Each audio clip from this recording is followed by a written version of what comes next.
माननीय कांशीराम साहब, जो इतने बड़े देश के सबसे बड़ा राज्य उत्तर प्रदेश में 4 बार बाबा साहब के आदर्शों पर चलने वाले लोगों की सरकार बनाई, उनको भी नमन।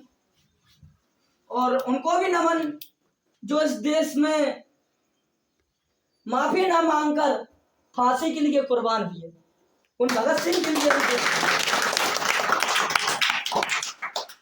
क्यों हम उनको याद कर रहे हैं आज? ऐसे क्रांतिकारी तो कई हुए इस देश में, मगर उन क्रांतिकारी जैसा आज तक कोई नहीं हुआ। क्यों? क्योंकि जो आरएसएस है आज का, गुरु गोलवलकर के मित्र सावरकर, जिसको कुछ अंधभक्त वीर सावरकर भी कहते हैं, तो उनने एक बार एक अंग्रेजों को लेटर लिखा। जब काले पानी की सजा दी गई तो उनने एक लेटर लिखा कि मैं ब्रिटिश सरकार की जीवन भर गुलामी करूंगा, मुझे आप फांसी मत दीजिए। और वही लेटर अगर जब भगत सिंह के पास पहुंचा कि आप क्या चाहते हो, क्या गुलामी स्वीकार है या फांसी, तो उन्होंने कहा कि मैं अपने स्वाभिमान और देश के लिए मरना पसंद करूंगा, मगर माफी नहीं मांगूंगा। तो आज उन्हें अपना आदर्श मानकर और कलम के बादशाह को अपना आदर्श मानकर और भक्ति के सागर को अपना आदर्श मानकर हम सब यहाँ बैठे हुए हैं।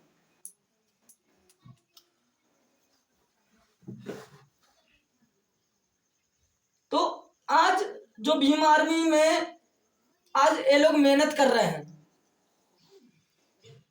जो हमारे साथ में चलकर आए, हमारे बहुत पहले से जुड़े हुए व्यक्ति हैं, बलराम भैया है, गौरी शंकर जी हैंगी, और हमारे मीडिया प्रभारी अजय भैया हैं, और हमारे सेक्रेटरी हरिओम भी हैं। तो ऐसे कोने कोने में बाबा साहब की विचारधारा को जीवित करने वाले भीम आर्मी ने हर एक घर में कांशीराम पैदा करने की सोच बढ़ाई है। अब जो यहाँ पर बैठे हुए बुजुर्ग हैंगे, चाहे नौजवान जानते हो या ना जानते हो, मगर उनको कांशीराम का याद जीवन भर याद रहेगा। जब कांशीराम पहली बार सागर आए थे तो कजलीबल मैदान में पहले हेलीकॉप्टर उतरा था, वो एक पहला चमार के हेलीकॉप्टर था जो सागर में पहली बार उतरा था, तो वो थे माननीय कांशीराम साहब। तो आज उनको भीम आर्मी की यह सोच है कि हम घर घर कांशीराम पैदा करें, घर घर एक लीडर पैदा करें, और घर घर एक ज्योतिबा फूले पैदा करें, जो शिक्षा की ज्योत जलाकर पूरे समाज को अंधकार से मुक्ति दिला सके। तो इसलिए आज हम लोग जो यहाँ पर भीम आर्मी कार्यकर्ता और यहाँ के अध्यक्ष और टीम और यहाँ पर हमारे दादा समाज के बुजुर्गजन बैठे हुए हैं, उनको कोटि कोटि प्रणाम और सबको जय भीम। जय भीम। अब मैं अपनी बात करूंगा, अब मैं अपनी बात वहां से करूंगा जहां से संघर्ष की एक कड़ी जुड़ी थी, कि जो आज नफरत फैलाई जा रही है धर्म की, जाति की, ऊंच नीच की और भेदभाव की, तो वो कहां से शुरुआत हुई? ये बताइए कि एक पीढ़ी का संस्कार दूसरी पीढ़ी में कब जाता है? जब आप अपने बच्चों को संस्कार देंगे कि ये आपके काका हैं, इनकी आपको इज्जत करना है, ठीक है, ये आपका छोटा भाई है, इसको भी साथ लेकर चलना है, वो आपके पिताजी हैं, आपको उनके पैर छू के इज्जत देनी है, यही होता है? तो कई सालों से समाज की रूढ़ी जातिवादी व्यवस्था कैसे चली आ रही अभी तक? काहे कि उनने अपने बच्चों को समझा के रखा हुआ है कि फलाने से फलाना व्यक्ति चमार है, कि उसको अपने घर के बाहर रखना है, उससे मेल जोल नहीं करना है, ठीक है। मगर एक दिक्कत अपने बीच में भी है, वो क्या है?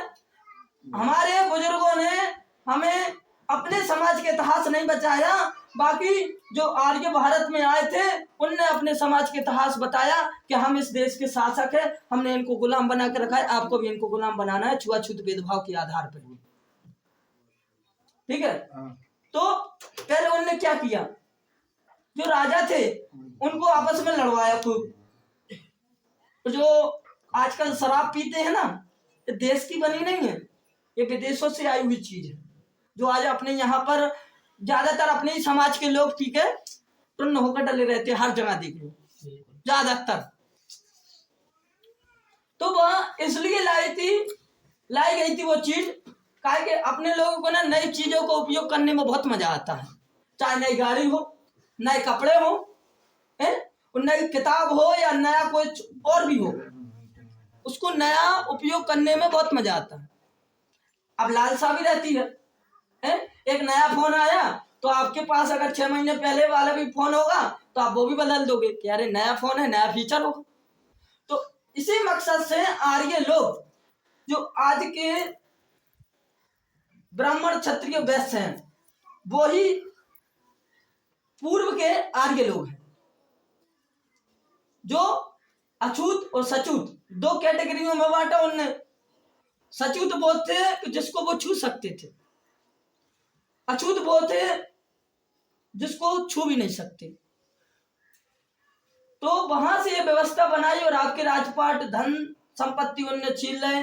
कई लोगों ने तो 1 रुपया में भी 10 एकड़ जमीन रखी हुई है गिरवी, ठीक है, 1 रुपया में, जिसकी कीमत आज आप जेब में धरने से भी कतराते हैं कि इस 1 और रुपए में क्या होगा। उस 1 रुपए में हमारे पुरखों ने अपनी संपत्तियां उन लोगों को दी हैं जो आज इस देश पर राज कर रहे हैं, और वो कहते हैं ये देश हमारे बाप का है, तो ये देश उनके बाप का नहीं, ये देश हमारे बाप का है। आज जो हमें गुलामी और हमारे समाज के लोग मजदूरी करने जा रहे हैं, तो वो मजबूरी में जा रहे हैं। और पहले हमारे समाज को मजबूरी में मांस पटाने के लिए मजबूर किया गया, ढोर पटाने के लिए मजबूर किया गया, मेला ढोने के लिए मजबूर किया गया। तो वो इसलिए किया गया कि आपको कई सालों तक गुलाम बनाकर रखा जा सके, इसलिए रखा गया। और वो गुलामी कैसे अब तक चली आ रही, 600 शताब्दी में आप गुलाम किए गए, ठीक है, आपके राजपाट छीन लिए गए। आज 21वीं सदी है, 2023 चल रहा है सितंबर का, ठीक है। तो अब तक कैसे चली आ रही, काहे कि उनने उनका इतिहास बताया। हमारे पुरखों ने हमें अपना इतिहास नहीं बताया, और हमें अपना इतिहास कब पता चला, जब कलम के बादशाह बाबा साहब अम्बेडकर और मान्यवर कांचीराम साहब समाज में उतरे और अपनी नौकरी छोड़कर जब वो समाज के बीच आए, अपने पुरखों से मिले, जब उन्होंने बताया कि अरे आप तो इस देश के शासक हैं, आपको कई कारणवश से आपको गुलाम बना रखा है, आपकी जमीनें छीन ली, आपकी शिक्षा छीन ली, आपका ज्ञान छीन लिया, तो आप क्या करोगे बताओ? पेट भरने के लिए रोज क्या करोगे आप? मजदूरी करोगे, और मजदूरी से कोई शासक नहीं बना आता, सिर्फ गुलामी पैदा हुई है। तो वो मजदूरी हमारे समाज को आज मजबूरी में करनी पड़ रही है। तो वो मजबूरी क्यों करनी पड़ी? इनकी बदौलत, और कुछ अपने लोगों की भी बदौलत। पहले क्या हुआ कि जब शिक्षा देना शुरू हुआ तो उन्होंने कहा कि शिक्षा लेने और देने का काम सिर्फ ब्राह्मण करेंगे। और ब्राह्मण किसको शिक्षा देगा? आप तो उसके घर में मेला ढोने जाते थे, उनके ढोर चलाने जाते थे, अब वो आपको अपनी बराबरी पे बैठा रहेगा क्या? अगर आप सोच दो कि आपके लिए कोई कुर्सी खाली छोड़ दे, तो ये भरोसे में मत रहिए कभी भी कि दूसरे लोग आपको कुर्सी देंगे, क्योंकि वही कुर्सी उनने आपके पुरखों से छीनी हुई है, तो वो आपको क्यों देंगे? आपको अपने शिक्षा के दम पे, एकजुटता के दम पे और संगठन के दम पे ही वो कुर्सी उनसे वापस लेनी पड़ेगी। और हमारी नौकरी, धन,